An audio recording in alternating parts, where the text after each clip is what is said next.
OP, reflexiones al hilo sobre comunicación y opinión pública, con Damián de Glaube y Carlos Lazzarini. Hola, ¿cómo les va? Acá estamos nuevamente con Damián de Glaube. Hola Damián, ¿cómo va? Bueno, Hasli, ¿cómo estás? Acá estamos contentos de estar arrancando esta tercera temporada de OP, los podcasts de comunicación política y opinión pública.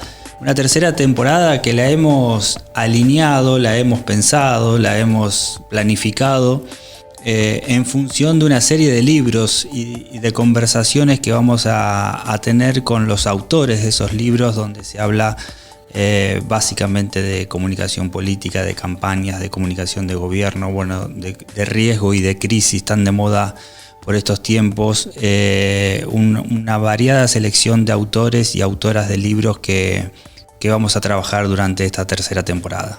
Y así es, Cali, justo, ¿no? Un desafío en estos nuevos tiempos, también con algunos temitas que no serán impresos, pero que vienen con algunas curiosidades que tenemos aquí en OP. Así es. Y después de tanto tiempo, ¿no? ¿Quién pensaba? Llegamos a una nueva temporada. Y en este comienzo, en este episodio 1, ¿a quién tenemos, Cali? En este episodio, y déjame antes, Damián, decir que por supuesto en nuestras redes sociales y en nuestra web y demás pueden proponer también otras literaturas para seguir ampliando este universo. Esto no se agota en el podcast y nos pueden recomendar lecturas, redes, autores, para que se genere esta gran conversación de la comunicación política. Si alguno desea incluso participar con nosotros en algún episodio, etcétera, OP está abierta la conversación. Exactamente. Y en este primer episodio de esta tercera temporada, Damián, vamos a tener el placer de conversar con Javier Peitivi. Él es autor, justamente es el libro que nos convoca para esta conversación. Es autor de Las campañas conectadas. Súper interesante, con muchos ejemplos, con mucha clase práctica, digamos, y seguramente va a salir una rica conversación. El libro fue editado por WOC y Javier es consultor en comunicación política, es politólogo, es integrante de Ideograma, la consultora que dirige Anthony Gutiérrez Rubí, justamente el consultor que hizo el prólogo de Javier. Javier es además el organizador de Beers and Politics, esos encuentros muy internacionales buenos en distintas ciudades del mundo tan interesantes alrededor de... Que además publican documentos muy buenos. De una cerveza y un bar, pero que además tiene su página web con un montón de publicaciones, con monográficos, con temas especiales y con referencias bibliográficas también siempre muy atractivas. Así que, Damián, si te parece, nos disponemos a conversar con Javier. Dale, hablemos un poco y veamos cómo viene la campaña conectada. Bueno, Javier, un gusto poder conversar contigo y la verdad que estamos iniciando esta temporada ya número 3 de OP Podcast, directamente abordando y conversando con las personas que son autores y autoras de libros que tienen la comunicación política como objeto, como contenido principal. Y en este caso queríamos conversar contigo sobre las campañas conectadas. ¿Cómo estás, Javier, en principio? ¿Todo bien?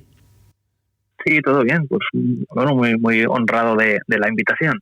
Bueno, y un poco que nos expliques a todos los que siguen este podcast un poco lo que abordas en el libro, ¿no? A partir de los cambios sociales, de este mundo tan cambiante y tan incierto, cómo ha ido cambiando la comunicación política y dentro de la comunicación política, más específicamente las campañas electorales.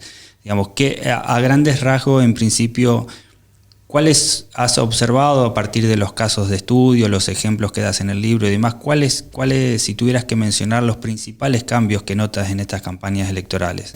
Digamos, ¿por dónde arrancarías? Pues yo creo que el principal, hay diferentes, de hecho en el libro hablo de 3 o 4. El principal creo que es la publicidad, que cada vez es más ineficiente, es decir, por mucha cantidad ingente de dinero que invirtamos en publicidad, la ciudadanía y nosotros mismos tenemos un sexto sentido ya para para obviarla, especialmente en redes sociales, ¿no? Lo miramos todo en diagonal y tenemos sexto sentido para no leer la publicidad o no verla. Por tanto, para los candidatos y candidatas es más complicado llegar a la gente a través de publicidad. Hay que segmentar mucho más, hay que hacerlo de diferentes maneras, ¿no? Ese sería un primer cambio que podríamos decir. El segundo cambio podría ser las burbujas. Cada vez vivimos en más burbujas. De hecho, diferentes estudios indican que el 84% de nuestros amigos en Facebook tienen nuestras mismas creencias. Claro, en este sentido es más que probable que voten lo mismo que tú. Y por ende, pues claro, para un candidato o una candidata, para un partido político es mucho más complicado entrar a estas burbujas, ¿no? También explico en el libro cómo se puede meter, cómo nos podemos intentar meter en las burbujas personales de la gente, ¿no? Un tercer cambio podría ser el aumento de la indecisión. De hecho, cada vez decidimos más tarde el voto y es algo que sucede en todo el mundo cuando la elección no está demasiado polarizada.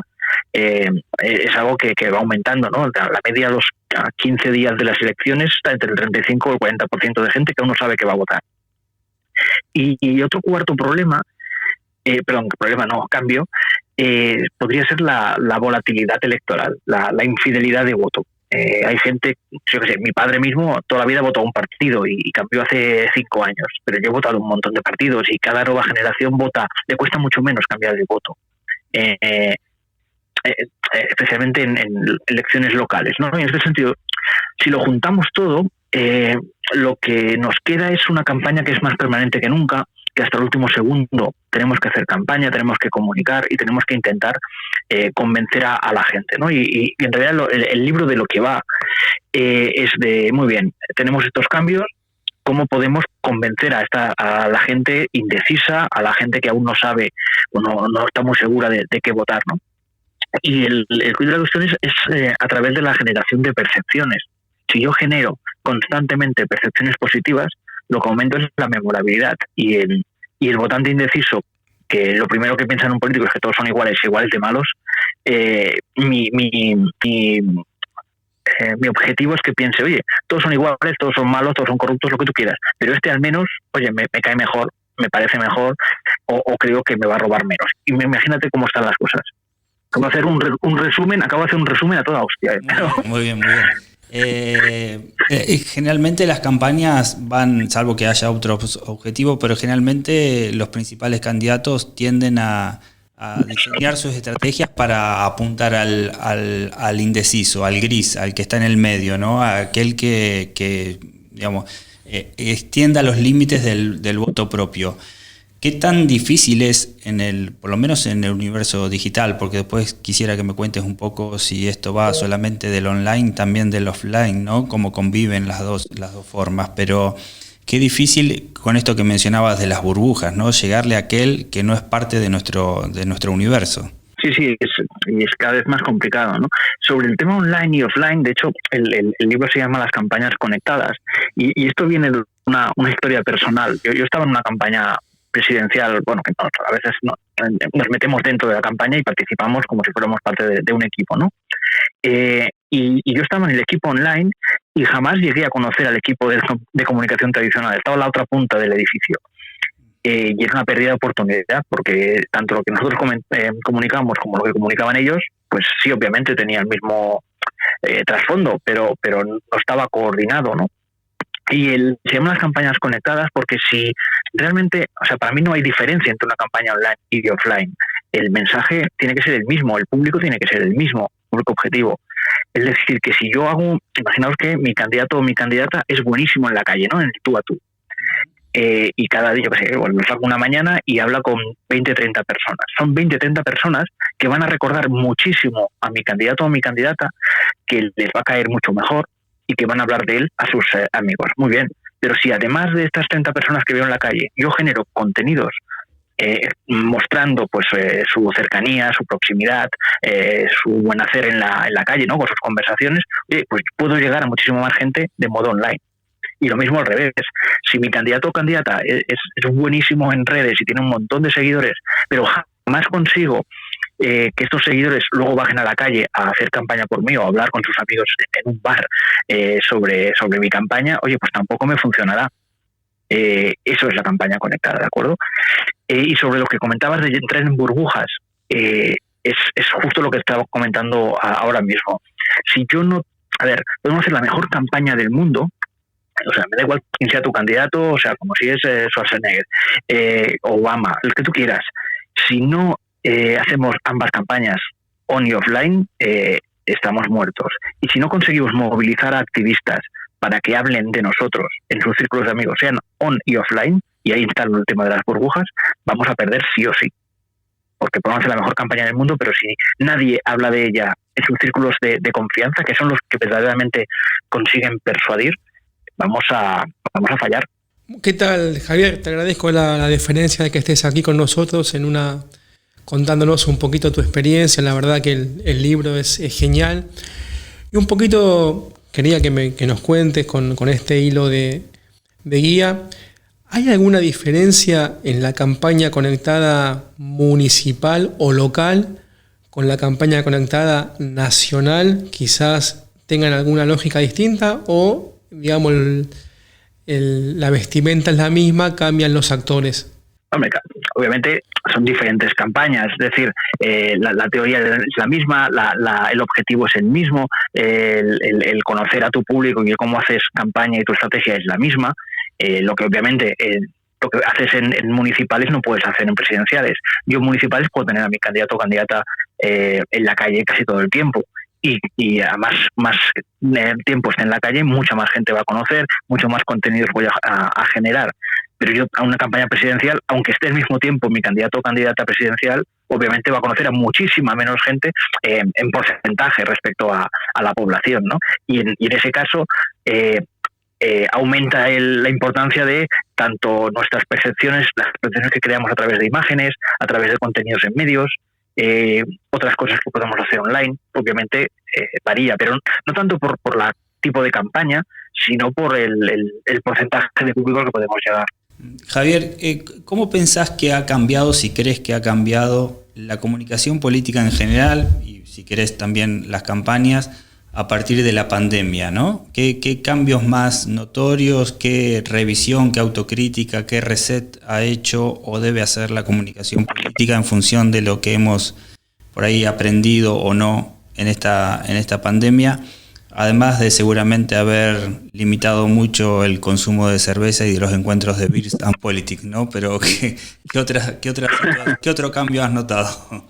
Vale, de hecho los encuentros en vídeo han aumentado online, pero claro, en cerveza no. Yo de hecho me he negado a hacer ninguno en Barcelona y mira que los organizo yo en mi ciudad. Me he negado porque sin bares no es lo mismo. Aunque otros compañeros sí que lo han hecho online y con mucho éxito y muy bien, ¿eh? Pero yo no puedo, me veo incapaz de hacerlo. Y al igual que yo estoy seguro que muchos estrategas pues al principio les costó.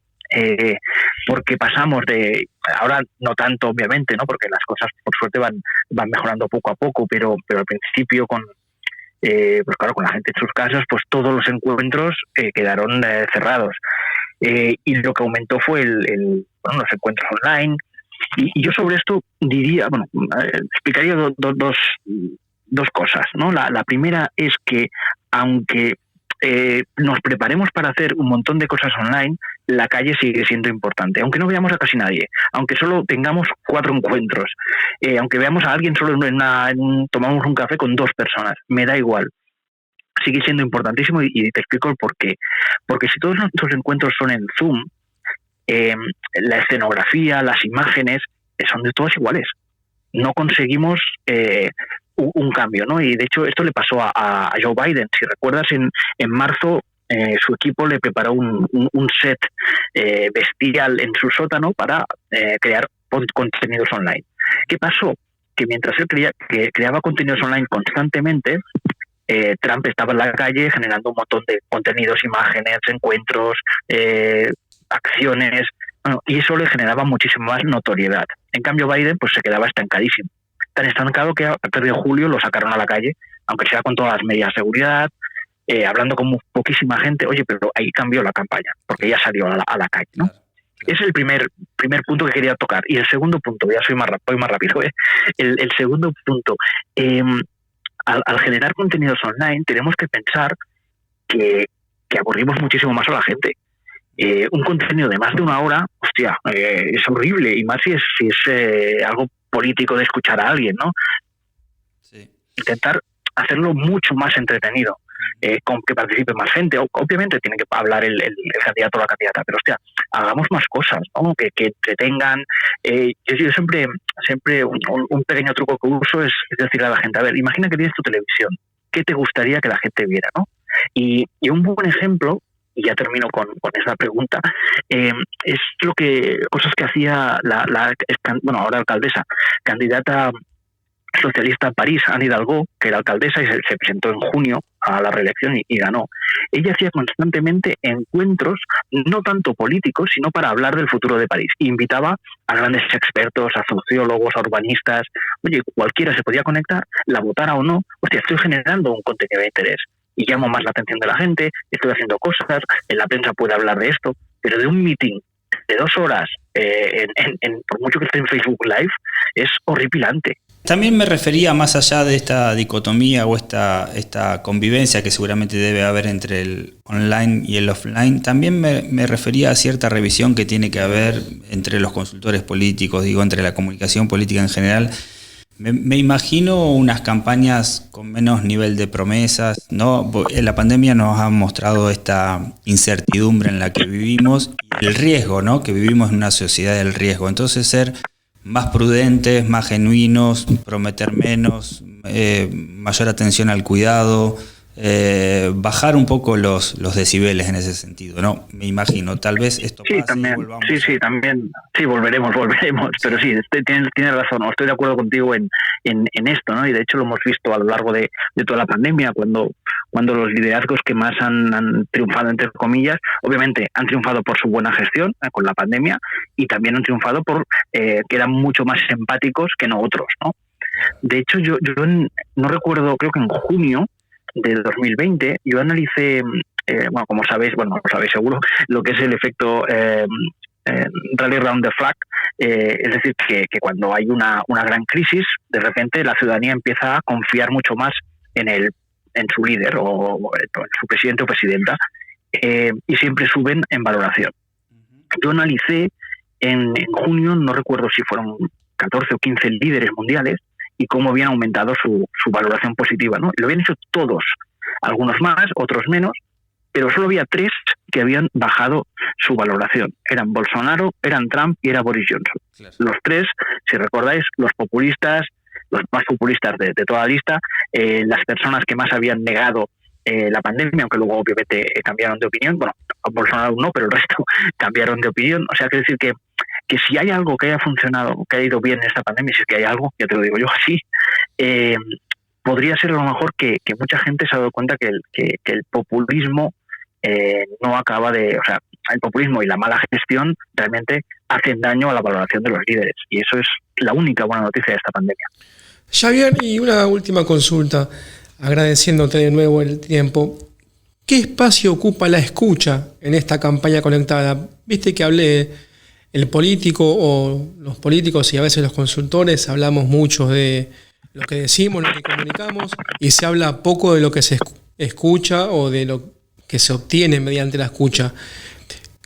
¿Cuál es tu opinión? ¿Qué espacio ocupa la escucha en esta campaña conectada y que además es una campaña de todos los días? Sí, yo creo que es básica la escucha. Y no solo la escucha, sino generar la percepción de que se escucha. Quiero decir, yo puedo tener un líder o una líder que escucha y monitorizan y tiene un equipo que analiza redes y hace focus group y encuestas, y está muy bien para estrategia de campaña, obviamente, pero está mucho mejor si no solo lo uso como estrategia de campaña, sino que realmente doy a conocer que me importa y que me interesa escuchar. Y para eso tengo que generar espacios de escucha, sean on o sean offline, ¿no? Y obviamente tenemos muchísimos ejemplos de reuniones con gente, de reuniones con expertos, de visitas al territorio. Yo creo que cada vez la gente, y yo creo que esta pandemia también ha hecho aflorar, ¿no?, mucha de esta necesidad yo hablaba antes de políticos empáticos, de en esta crisis hacen falta y creo que van a hacer falta, por desgracia, unos cuantos meses más. Y el político empático es aquel que escucha, que habla y que razona de modo emocional, ¿no? Ante lo que sucede. Si yo no sé lo que la gente siente, si yo no sé lo que la gente le preocupa, si yo no sé las dudas de la ciudadanía, mi gobierno va a ser muchísimo peor. Y eso lo va a notar la gente.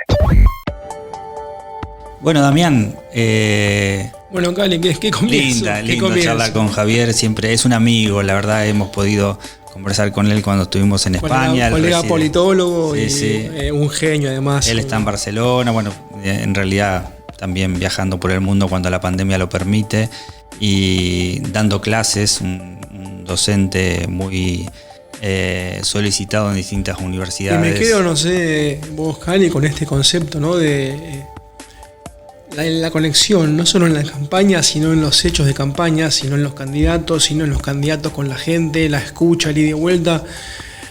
Yo quizás pensaba la campaña conectada como algo, como un título, y lo escuchamos, hablamos, y es mucho más allá de eso. Es un concepto que seguramente... Exactamente, es un concepto, es una conexión que es muy amplia. Del cual poder sacar muchas lecciones, ¿no? Y sobre todo, me quedo yo con una, pero hay varias.